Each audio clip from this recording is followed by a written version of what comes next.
Bonjour à tous, j'espère que vous allez bien. On se retrouve dans un nouvel épisode de podcast lecture, toujours dans cette ambiance de Noël. Alors, côté luminosité, c'est pas top. La lumière me rend encore plus malade que ce que je pourrais être. Le Covid est à la maison pour la 4e fois. Je n'ai pas le Covid, je touche du bois, pas encore du moins, mais c'est pas la meilleure luminosité, mais j'aime bien qu'il y ait le sapin. Voilà, donc je serai malade tout le mois de décembre en apparence, mais il y aura le sapin sur mes vidéos. Alors, on va parler aujourd'hui uniquement des livres que j'ai lus parce que j'ai pas eu de réception livresque, j'ai pas acheté de livres et j'ai pas été à des événements littéraires. Ça fait tristounet comme ça, mais je vous assure que j'ai fait de super bonnes lectures, dont un Agatha Christie ici. Donc voilà, du coup on va parler de ça maintenant. Voilà les livres que j'ai lus. Donc on a effectivement un Agatha Christie avec 3 nouvelles mettant en scène Hercule Poirot. J'étais trop contente. On va parler d'un petit roman de Noël. Vous reprendrez bien un peu de Magie pour Noël de Karen Ponte. Je l'ai reçu il n'y a pas si longtemps que ça, je vous en avais parlé. Le cerf-volant de Laetitia Colombani. Alors ces deux livres que j'ai écoutés, que j'ai passés en audio. Et puis celui-ci, L'eau rouge de Jurica Pavicic chez Point, qui est un polar croate. Voilà, et donc ces deux livres-là, je les ai lus. Donc les polars, je les lis et le reste, je l'écoute. Écoutez, par quoi on commence? Je ne sais plus dans quel ordre j'ai fait les choses. J'aime bien faire ça dans l'ordre, vous les présenter dans l'ordre chronologique, mais je vais vous les présenter dans cet ordre-là. Voilà. Donc, vous reprendrez bien un peu de Magie pour Noël de Karen Ponte chez Pocket. Alors, où sont les autres Karen Ponte que j'ai... Ah, ils sont cachés derrière le sapin. Ah ouais, non, ça va être galère, mais donc il y a 2 autres livres de Karen Ponte que j'avais lus. Mais en même temps, peut-être que je vais retrouver les noms à l'intérieur. Oui, tout simplement, c'est Vous faites quoi pour Noël et Vous faites quoi pour Noël, on se marie. Donc ce sont 2 livres que j'avais lus, je crois que j'avais lu les 2 en un week-end, voilà, ça se lisait plutôt vite et j'avais été un peu déçue, je vous en avais parlé quand j'avais justement reçu ce livre. J'avais été un petit peu déçue parce que je trouvais que c'était un peu vulgaire à certains moments, non pas forcément dans le vocabulaire, mais par rapport à certaines scènes en fait qui m'avaient un petit peu... voilà. Donc, mais mis à part ça, j'avais passé de bons moments, hein, mais c'est vrai que ça m'avait un petit peu surprise. Et en même temps, comme je vous disais, Karen Ponte, elle a énormément de succès. Je vois notamment à Brive, il y avait une file d'attente incroyable pour voir l'autrice. Alors bah moi, je comptais pas la voir parce que je restais un peu sur ces livres-là. Et puis j'ai reçu de la part de Pocket, donc ce livre-là, je m'y attendais pas, un petit colis avec 2 livres de Noël, donc c'est super gentil. Puis justement, bah, en même temps, c'est l'occasion. C'était l'occasion de réessayer. Et donc, j'ai écouté, vous reprendrez bien un peu de Magie pour Noël, directement sur l'appli de Lizzie. J'ai découvert que quand on était abonné Canal+, on avait des avantages sur Lizzie. Il était temps. Et voilà, bah, écoutez, je profite de ces avantages.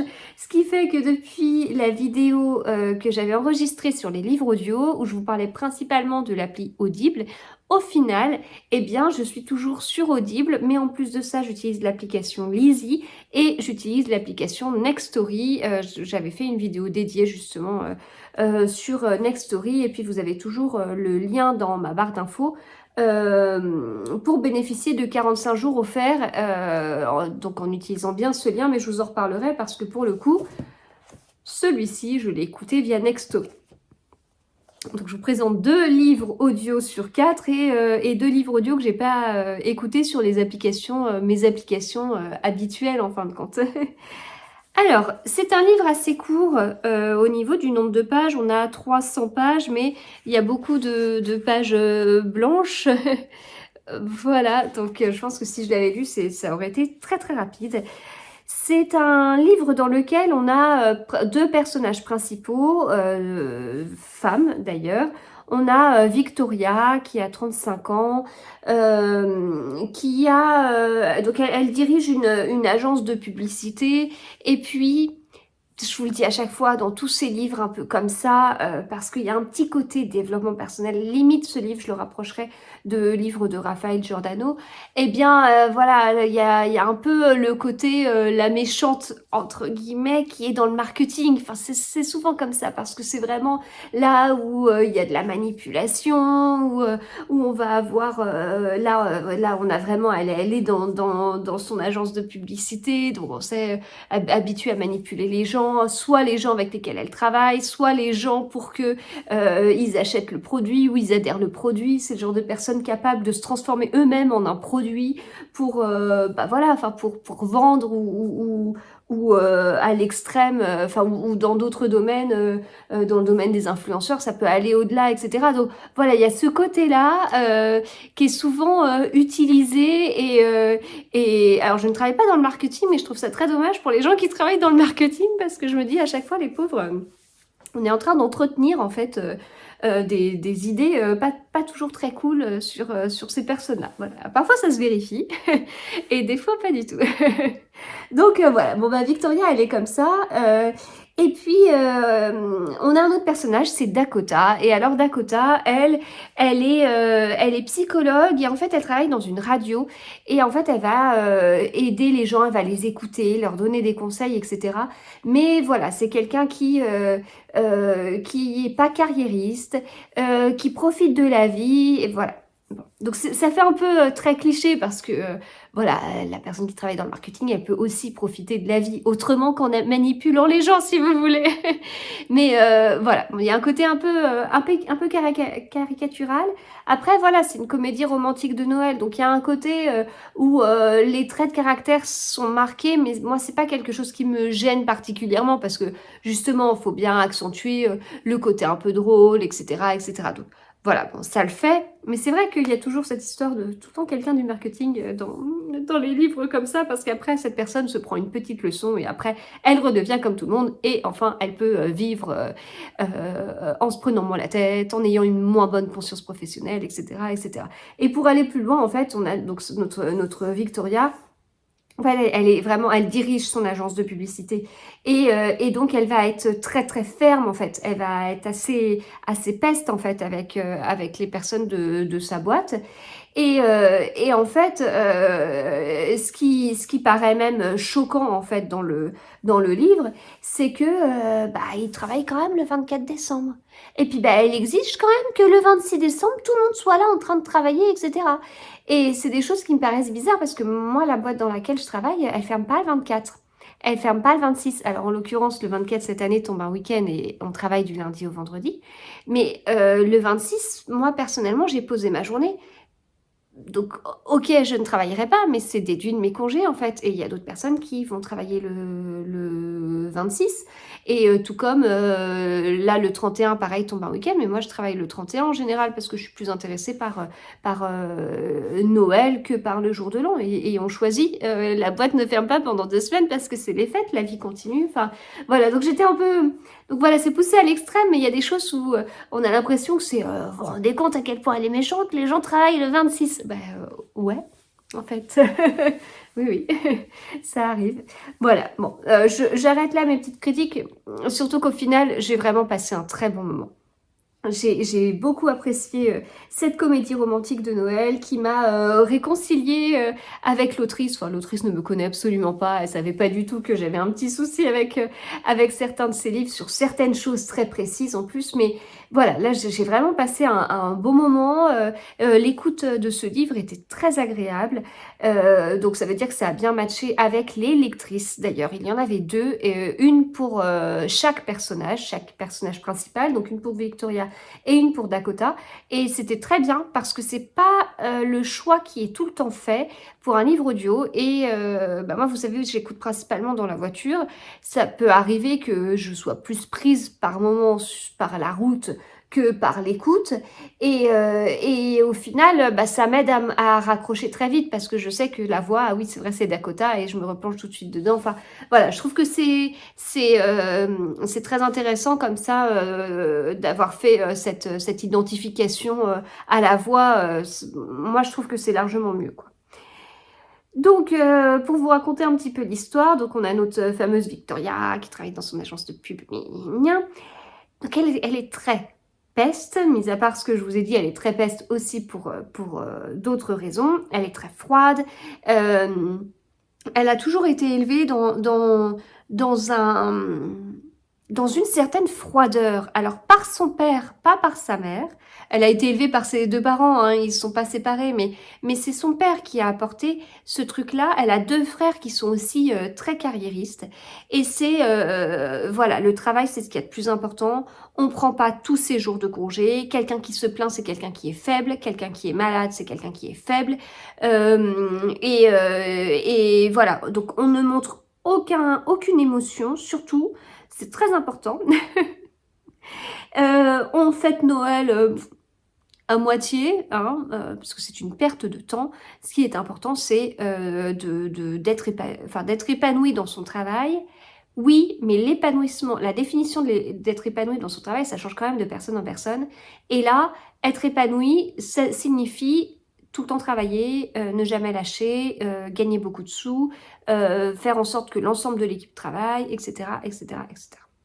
Voilà, donc c'est très, très dur, très froid, avec ce père qui a toujours eu ce mode de fonctionnement et qui donne pour lui le bon exemple à ses enfants et qui est fier de ses enfants à condition que ses enfants se tuent à la tâche. Et puis, on a Dakota, alors notre pauvre Dakota quelque part, donc qui elle a un frère.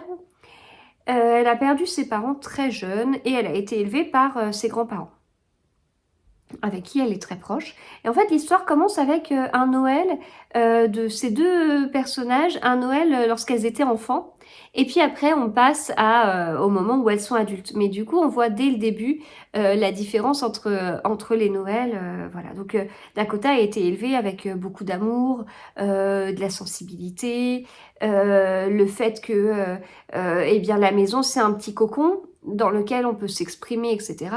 Et vu le drame qu'elle a vécu avec la perte de ses parents, voilà, c'est important qu'il y ait tout ça pour elle, et ça lui a permis de grandir de façon équilibrée. Nos deux personnages se connaissent en fait, parce qu'elles étaient au lycée, je crois que c'est au lycée, hein, ensemble, et Victoria était déjà une vraie peste, hein, et donc elle s'acharnait sur Dakota qu'elle trouvait molle, puis en plus elle avait perdu ses parents, voilà, un truc monstrueux. Ouais. Je vous dis, c'est vraiment poussé à l'extrême, mais elle est plus que peste. Donc bien sûr, elles n'ont gardé aucun contact, hein, par la suite. Et Victoria, adulte, et ben, à un moment donné, elle traverse la route, puis elle se fait renverser par une voiture. Elle est dans le coma. Quand elle se réveille, après son coma, en fait, tout de suite, elle se dit « Ah, j'ai loupé cette réunion, faut que j'y aille, gna, gna. » Sauf qu'il y a un petit peu de magie. Le livre s'appelle « Vous reprendrez bien un peu de magie pour Noël ». Il y a une petite magie. On lui propose en fait un marché. On lui dit, bah écoute, tu peux t'en sortir de ce coma, mais à condition que tu fasses des bonnes actions. Et tout ça, ça va la mener à recontacter Dakota, et ça va être très intéressant. Donc on sait ce qui va se passer, on se doute tout à fait de ce qu'il va y avoir, mais c'est bien, voilà, c'est bien, c'était bien écrit, c'était bien lu, c'était une histoire qui était belle comme une histoire de Noël. J'ai passé un bon moment, j'ai bien aimé les personnages, je vous dis poussé un peu à l'extrême. Bon là, cette Victoria, voilà, voilà, c'est comme ça, un petit peu cliché, mais c'est pas, enfin, j'arrête pas de le dire, mais dans une comédie romantique de Noël, ça me gêne pas du tout. On serait dans un roman policier, on aurait vraiment des personnages clichés, et j'ai en tête un policier que j'ai lu avec des personnages clichés. Là, ça m'a gênée parce que je trouve que le style ne va pas, en fait, avec ça. Mais là, c'était bien, c'était bien, c'était bien, c'était bien. Donc, voilà, ce livre de Karen Pont. Si vous avez d'autres livres de Karen Pont à me conseiller, comédie romantique de Noël ou non, eh bien, écoutez, ça m'intéresse, je veux bien en lire d'autres. Je continue avec Poirot résout 3 énigmes d'Agatha Christie, qui est, comme son nom l'indique, un livre dans lequel on a 3 nouvelles où l'enquêteur est Poirot, et donc il va résoudre ces petites enquêtes. Ça m'a fait beaucoup de bien de retrouver Poirot, ça m'a fait vraiment beaucoup de bien, parce que, vous savez, je participe au challenge Read Christie 2022, et j'ai lu ce livre dans le cadre de ce challenge. Le thème de novembre était avec un voyage dans un train, et Poirot, en l'occurrence, se déplace quelque part en train. Voilà. En fait, le thème annuel du challenge, c'était les voyages. Et Agatha Christie, elle a beaucoup voyagé, vraiment. Elle a beaucoup voyagé, encore plus pour son époque, si vous voulez. Et du coup, eh bien, tous ces voyages lui ont enrichi son écriture et lui ont permis d'écrire certaines histoires qu'elle n'aurait pas pu écrire si elle était restée tout le temps à Londres, en fait. Donc c'est très... enfin, à Londres, en l'occurrence, elle n'a pas vécu qu'à Londres, mais vous voyez l'idée. Elle a fait des voyages qui étaient assez originaux, encore plus, eh bien, avant de rencontrer son deuxième mari, Max Mallowan. Et par la suite, elle l'a accompagné sur de nombreuses fouilles, puisque Max Mallowan était archéologue. Donc ça a vraiment beaucoup, beaucoup enrichi son écriture, et c'est comme ça qu'on se retrouve avec nos enquêteurs connus qui eux-mêmes se sont mis à voyager assez loin à partir de certaines années. Et ça a mené aussi à d'autres styles de romans. Donc là, le challenge Red Christie, c'est la deuxième année où je participe. Et j'avais sinon organisé moi-même des challenges autour d'Agatha Christie un peu avant, etc., etc. Et en fait, Agatha Christie, elle a écrit de nombreux livres et de nombreux recueils de nouvelles. Je participe aussi à un challenge sur Babelio qui est de lire tous les Agatha Christie et de les chroniquer sur Babelio. Et on a une liste de 91 ou 92 Agatha Christie. Ça dépend si on inclut ou pas la pièce de théâtre Black Coffee. Alors que j'ai jamais lu, mais pourtant j'ai la première édition de Black Coffee que j'ai. Ah, je l'avais acheté d'occasion, je crois que j'étais au lycée en fait. Donc ça date un petit peu, mais pourtant je l'ai jamais lu, et là je l'ai aussi dans la nouvelle édition. Donc voilà, ça dépend si on le compte ou pas, et je crois que cette pièce de théâtre n'est pas comptée dans le challenge, mais moi je la compterai et je la lirai. Et en fait, parmi ces 90 livres, eh bien, il y a ceux vers lesquels je vais d'office, donc Le meurtre de Roger Ackroyd, Mort sur le Nil, Le crime de l'Orient Express, voilà, il y a toute une petite ribambelle de livres un peu incontournables qu'on lit avec plaisir, et qu'on relit avec plaisir, et qu'on re-relit avec plaisir, etc., etc. Tout comme Ils étaient 10, qui est le tout premier Agatha Christie que j'avais découvert lorsque j'étais au collège. Donc voilà, il y a vraiment les classiques. En plus, je vais beaucoup plus vers les Hercule Poirot que vers les Miss Marple, que vers les Tommy et tu penses Beresford, que vers les livres qui n'ont pas d'enquêteurs connus, etc. Et en fait, j'ai profité du thème de cette année pour piocher surtout les livres vers lesquels je n'aurais pas été. Parce que effectivement, Agatha Christie a été sur beaucoup de fouilles archéologiques, etc. Mais les livres qui se passent là-bas, les intrigues qui se passent là-bas, c'est pas forcément ce qui va m'intéresser le plus. Et je pense notamment à La mort n'est pas une fin. En fait, là, je vous parle de tous les challenges auxquels je participe et tout, avec ce gros challenge Babelio qui est de lire les 90 et quelques livres d'Agatha Christie. Mais lorsque j'étais enceinte de ma fille aînée, donc ça date de 11 ans, eh bien, j'avais, enfin 11 ans et demi maintenant, du coup, j'étais alitée et je m'étais dit, bah, je vais en profiter, je vais lire tous les Agatha Christie dans l'ordre de parution. Enfin, je commence ce challenge et puis je continuerai après.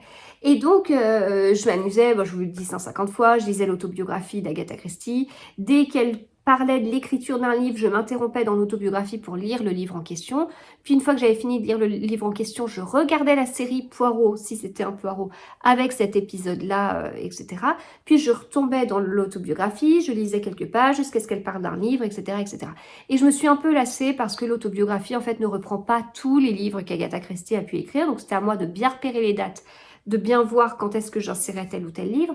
Et puis Agatha Christie est une excellente autrice de romans policiers, elle est très bonne dans la manipulation du lecteur, et dans son autobiographie, elle arrive également à nous manipuler et en fait à nous faire croire parfois un peu n'importe quoi, ou à nous cacher des choses comme sa fameuse disparition. Voilà, elle a passé un peu l'histoire sous le tapis, alors que dans l'autobiographie, ça aurait été l'occasion rêvée de savoir que s'est-il réellement passé. Bref, donc, du coup, dans cet objectif-là, eh bien, j'avais toute ma liste des Agatha Christie dans l'ordre chronologique. Et quand j'ai dû arriver à La mort n'est pas une fin, j'ai eu un blocage. Ce livre ne m'attirait absolument pas. Donc, du coup, je me suis arrêtée là. Puis c'est là que j'ai arrêté mon challenge. On parle des années, je pense, 2014 en fait, jusqu'à ce que je reprenne quelques poireaux dans le cadre d'un challenge tricot que j'avais organisé peut-être en 2017-2018. Et puis ensuite, je suis partie dans ce challenge, dans ces nombreux challenges différents, entre organisés par Livre de Poche, celui que j'organisais, celui organisé par le compte officiel de l'Agatha Christie, celui organisé sur Babelio. Et donc ce fameux livre, La mort n'est pas une fin, eh bien je l'ai casé cette année. Le livre, voilà, ça se passe en Égypte ancienne. Il y avait forcément, on parle des voyages d'Agatha Christie, il y avait forcément un mois, donc c'est le thème global, les voyages d'Agatha Christie, pardon, mais il y a des thèmes qui sont ensuite bien définis mois par mois, toujours des thèmes qui restent dans ce thème global, et j'ai réussi facilement à caser La mort n'est pas une fin.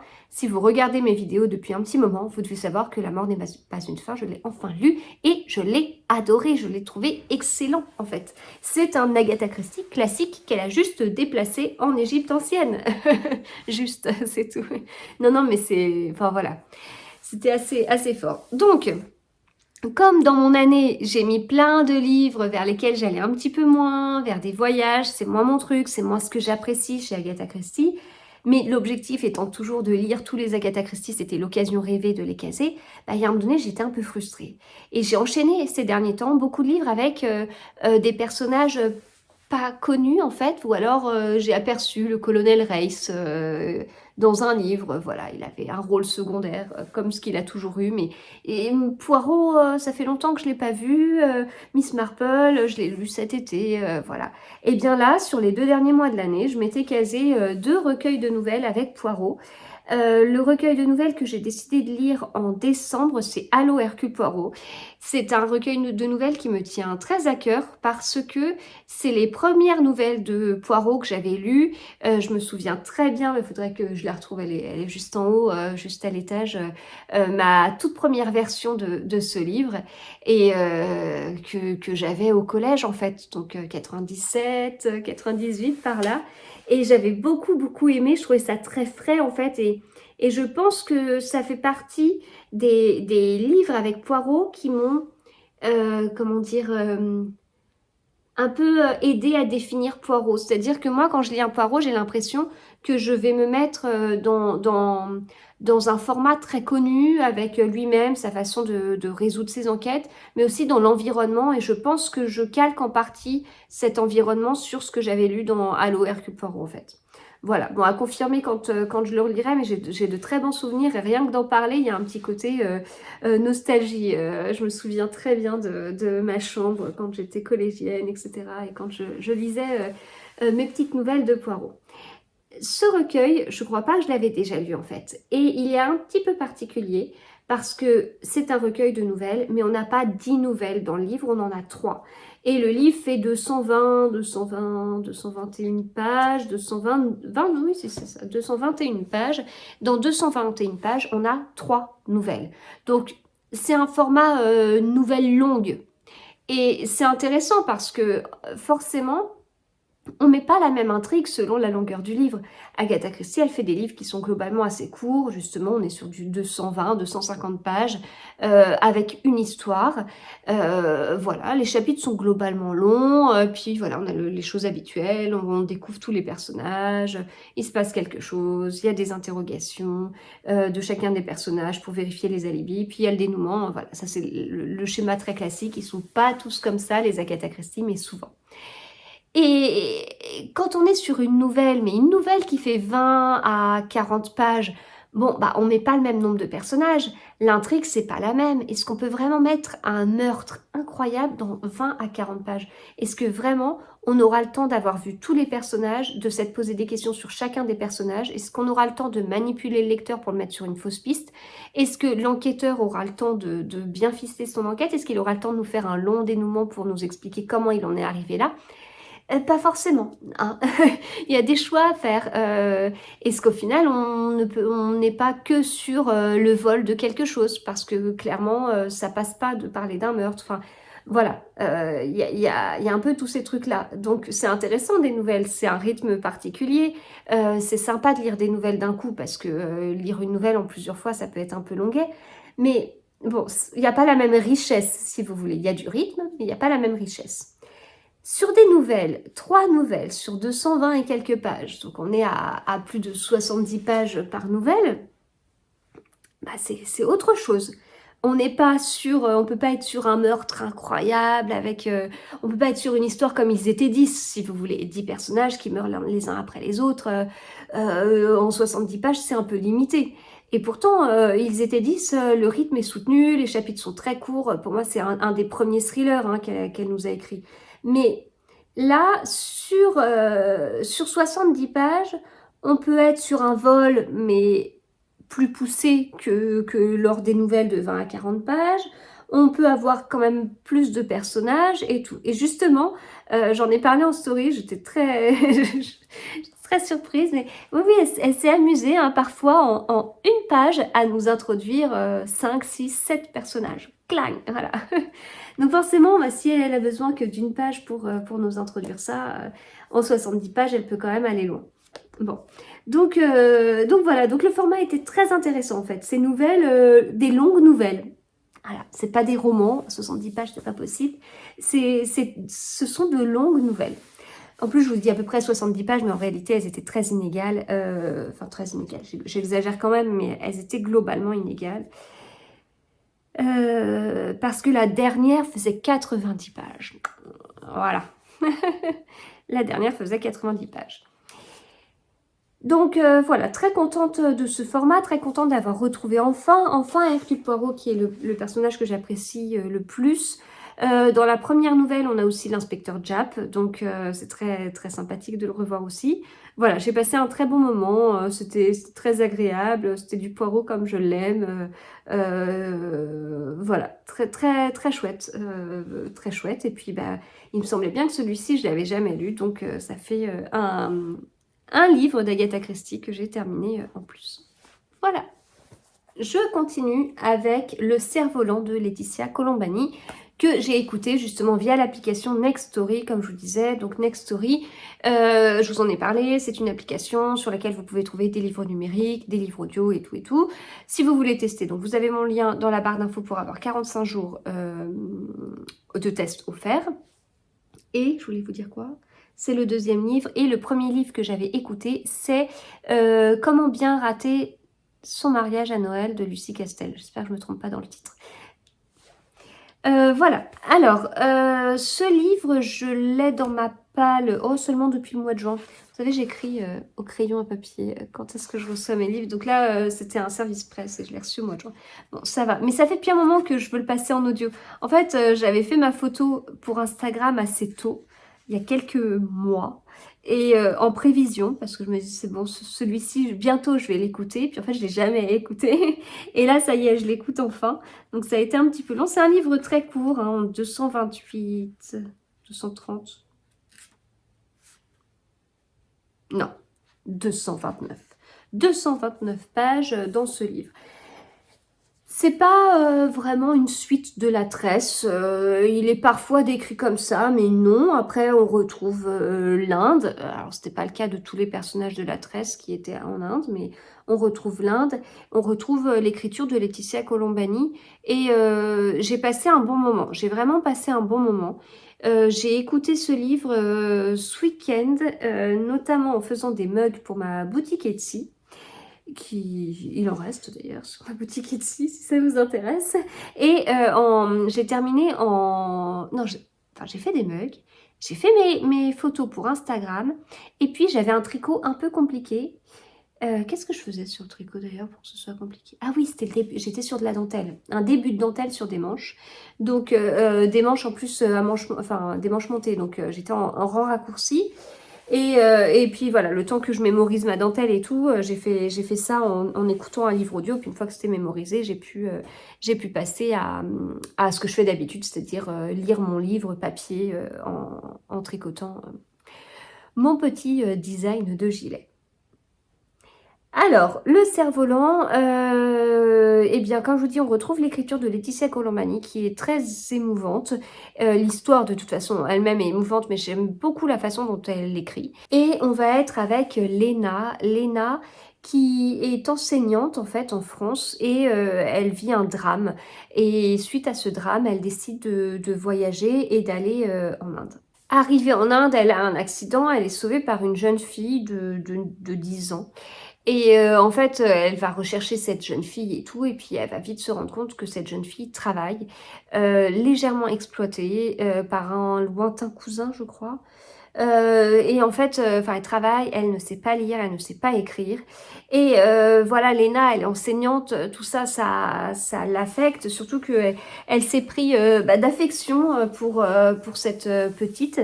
Et donc, elle va vouloir alors, ça arrive pas tout de suite, mais petit à petit, elle va vouloir créer une école. Alors, c'est pas aussi simple que ça. Ça pourrait être quelque chose c'est quelque chose de très bien.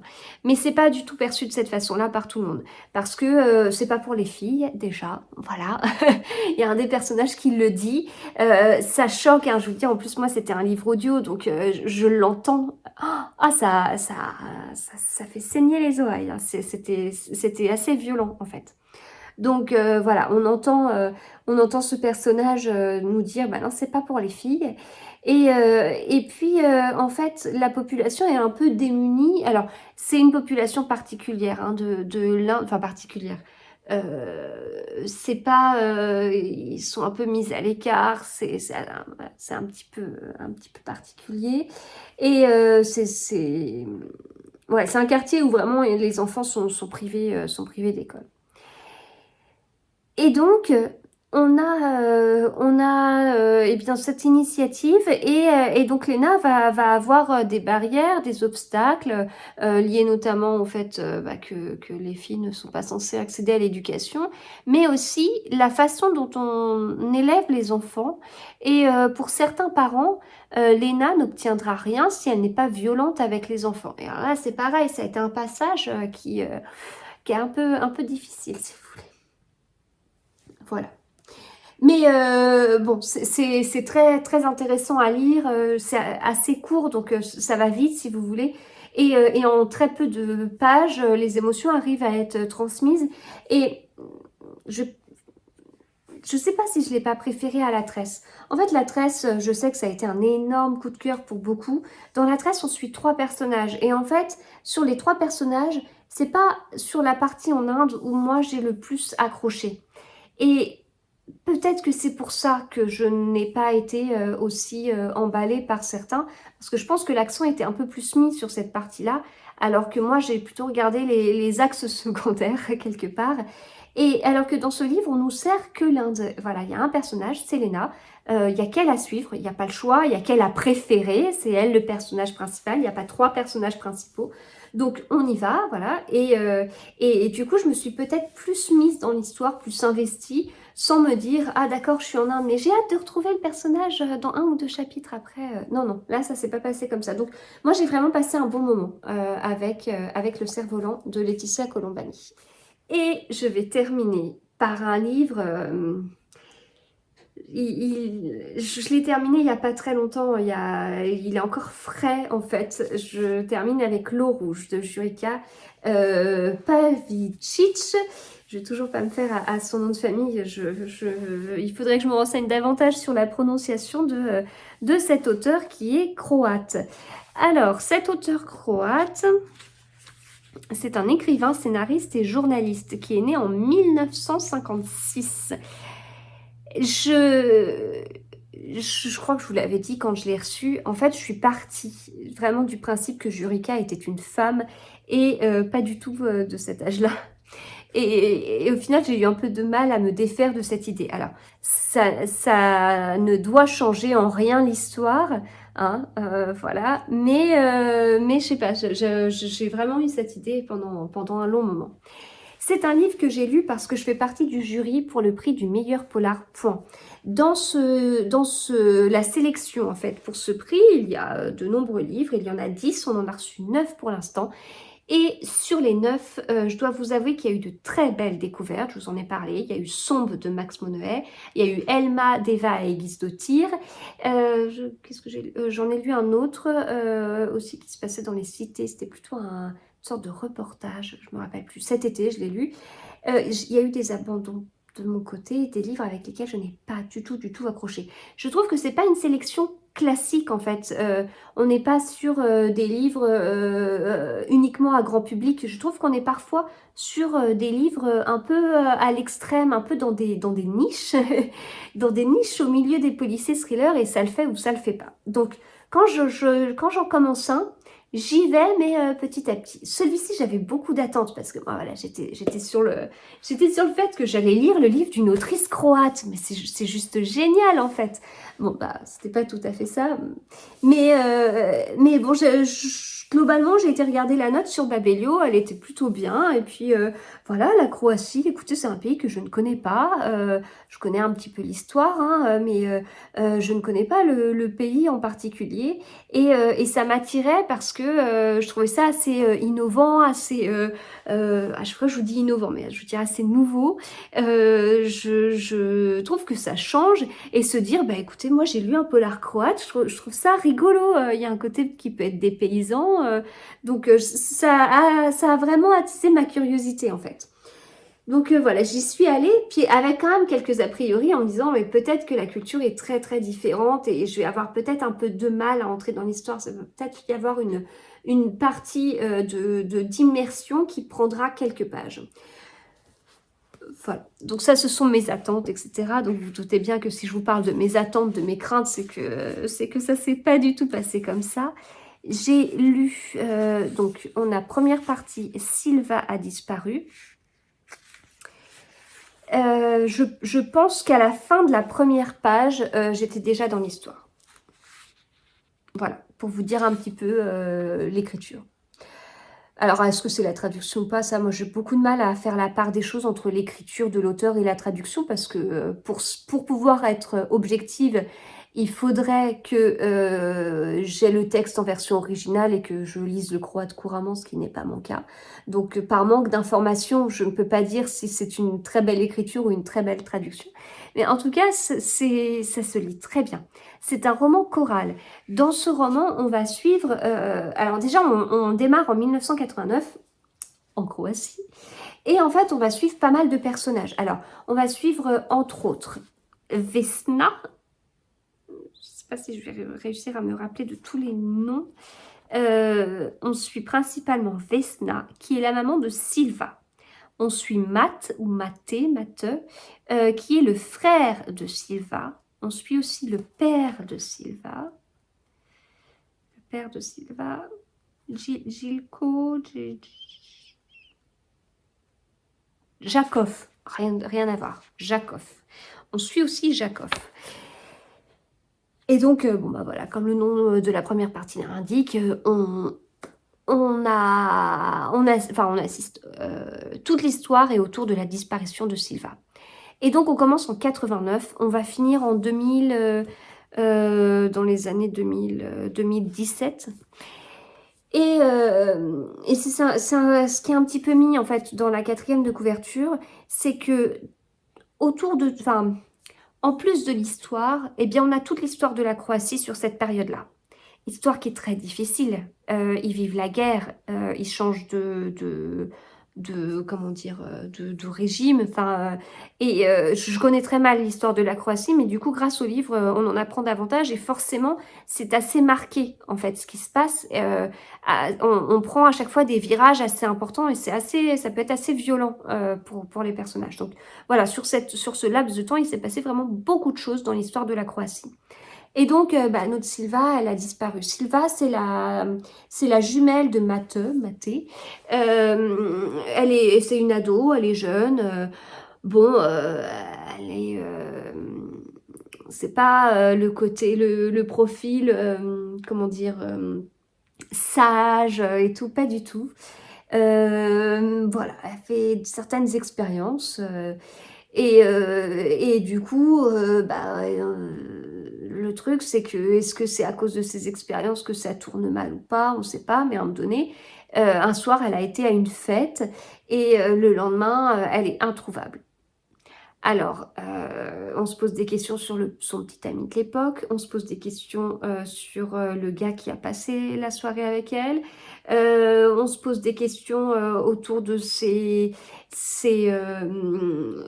les personnes qu'elle fréquente, donc, mais des fréquentations dont les parents ne sont pas du tout au courant. Voilà. Ça va marquer la vie de cette famille parce qu'on va mettre du temps avant de savoir ce qui s'est passé. Vraiment beaucoup d'années. Et en fait, bah, ça va... la mère de Silva, elle abandonne pas. Le père de Silva va abandonner. Ils vont se séparer. Et le frère de Silva n'abandonne pas, notamment pour la mère. Et ça va vraiment avoir un impact très, très important sur sa vie. En fait, à un moment donné, la question est est-ce que Mathé, je sais toujours pas comment on le dit, est-ce que lui, il doit arrêter ses études pour partir à la recherche de Silva? Parce qu'à un moment donné, on a des pistes, on nous dit, mais en fait, Silva, elle n'est pas dans le village. Elle a été vue apprendre un car, et le car, potentiellement, il a pu partir en Allemagne, à tel endroit, à tel endroit. Donc du coup, bah, le frère, il prend sa voiture, puis il va à ces endroits-là. Et le père, au début, fait pareil, hein, pour mettre des affiches. D'ailleurs, c'est le père qui commence à mettre des affiches de partout, y compris à l'étranger, etc. Sauf qu'au bout d'un moment, le père, il n'en peut plus, il voit que ça mène à rien. Et donc, la mère veut que le fils prenne la suite et donc laisse de côté sa propre vie, ses études et tout, pour s'occuper de ça. Et du coup, à un moment donné, le père trouve que ça va un peu loin. Voilà. Mais bon, donc on a ça. Donc, on suit principalement ces trois personnages. Puis en fait, au fur et à mesure des années, on va en suivre d'autres. On va suivre la personne qui était en charge au début de l'enquête. On va suivre le premier, enfin le petit ami attitré, etc. Puis en fait, tous ces personnages, on va aussi les voir évoluer. Bon, certains, on va les perdre en cours de route malheureusement parce qu'ils vont décéder. Mais voilà. Donc c'est très puissant parce que on a vraiment cette histoire, cette disparition qui est eh bien le fil rouge en fait de ce livre. De toute façon, c'est l'intrigue. Et puis à un moment donné, on se dit mais il s'est passé quoi en fait? Elle est où? Pourquoi elle a voulu disparaître sans laisser de traces? Voilà, on a vraiment beaucoup de questions. Autour de ça, ça nous tient en haleine. Mais en plus, pour nous alimenter, bah, on a vraiment la vie des personnages et c'est pas uniquement des alibis. On a comment évoluent nos personnages, comment ils vieillissent, les choix qu'ils ont fait dans leur vie. Alors après, on peut très bien suivre un personnage. On démarre en 89, on a eu écho un peu du personnage et tout. Et puis on peut très bien ensuite le suivre lui-même, je sais pas, 10 ans après. Puis après, on le suit plus du tout. Voilà. Pourtant, il n'est pas forcément décédé, mais voilà. Et on a des nouvelles de lui par d'autres personnages. Mais voilà, c'est pas, on n'est pas sur un roman choral très organisé, avec une alternance régulière des personnages, pas du tout. Et ça vient en fait un peu pimenter. J'ai l'impression d'avoir assisté à une sorte de fresque familiale. Alors, pas sur 50 générations, mais voilà, on voit vraiment cette évolution. Je trouvais que c'était vraiment bien écrit. Et ce qui est souligné, c'est vraiment ce côté en plus historique qui vient en fond, mais qui est quand même assez présent et qui a quand même aussi un impact sur l'enquête. Voilà, bah j'ai rien de plus à vous dire, ça m'ennuie parce que j'ai tellement aimé le livre que j'aurais aimé vous en parler beaucoup plus et vous en dire beaucoup plus que ça, mais je pense que je vous ai déjà dit beaucoup de choses. C'est un livre qui globalement se lit vite, même si... Oh non, non, il n'est pas si long que ça, il fait 400 pages. Et moi je l'ai sorti à un moment donné. Pourquoi je l'ai sorti? C'était pas prévu, j'ai eu de l'avance dans mon planning de lecture. Pourquoi je l'ai sorti? J'ai abandonné un livre avant, je me rappelle plus. À un moment donné, je me suis dit, bon allez, maintenant, je prends ça. Maintenant, là sur décembre, j'ai pas un planning de lecture très... J'organise beaucoup de lectures communes en décembre. Si ça vous intéresse, je les ai mises en story à la une sur mon compte Instagram. Donc j'ai mes lectures communes avec des dates, puis après le reste du temps, j'ai juste fait une liste des livres que j'aimerais lire, puis après je les caserai selon mes envies. Voilà, donc là à un moment donné, je me suis dit, bah tiens, c'est le moment pour le rouge. J'ai pris le rouge et puis j'ai commencé à lire. Puis j'étais bien, en fait, j'étais vraiment bien. Je l'ai commencé un dimanche, Ah oui, si, je me rappelle. Il y a un livre que j'ai commencé à lire, et en fait, je l'ai passé en audio. Je trouvais que la lecture n'était pas adaptée, je préférais l'écouter. Et c'est là que je me suis dit, bah, pourquoi pas lire ce livre. Et j'ai pas pu le finir dimanche, en fait. J'ai commencé dimanche en milieu d'après-midi et j'ai pas eu le temps de le terminer le soir. Surtout que le lendemain, j'allais sur place et quand je vais sur place, je me lève à 5h30, donc je me couche pas à minuit et demi, en fait. Puis le lundi soir, eh ben, j'ai pu lire un tout petit peu, mais j'étais assez prise par beaucoup de sujets. Mon mari est rentré très tard, j'étais fatiguée. Il y a eu du monde sur la route, du stress et tout. Donc j'ai pas beaucoup lu, en fait. Je lis de moins en moins, je pense, les lundis, mardis, jeudi et vendredi soir.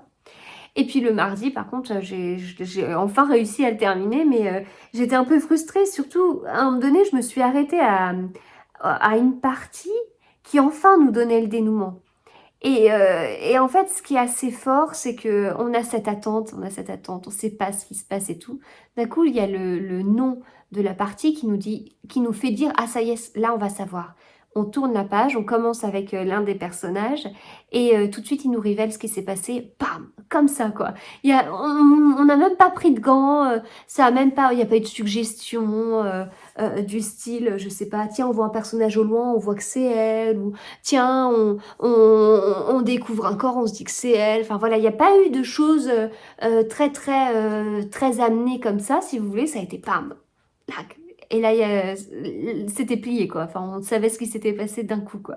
C'était un peu surprenant, mais c'est aussi ce que j'ai apprécié avec l'écriture. Donc voilà, globalement, vraiment, j'ai beaucoup aimé. Cet auteur a écrit un autre livre. Alors, je sais pas si je le lirai, mais en tout cas, ou si je le lirai rapidement. Mais en tout cas, ça a été une belle découverte. Et justement, c'est ça aussi que je cherche dans ce style d'expérience. Donc, des fois, ça marche pas et ça mène à des abandons. Mais des fois, ça marche et ça marche très très bien. Et ça mène à des sacrées découvertes comme celui-ci.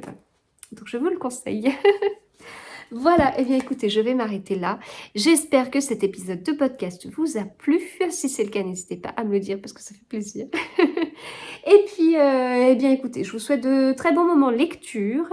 Et puis, bah, on se retrouve très très vite avec d'autres livres. Et juste avant de vous laisser, je portais mon Sweet Muse avec ici Agatha Christie. Je ne sais pas si on la voit, elle est brodée. Voilà, j'aurais dû vous le dire quand je disais Agatha Christie, hein, mais j'ai oublié. Bon, eh bien écoutez, à bientôt.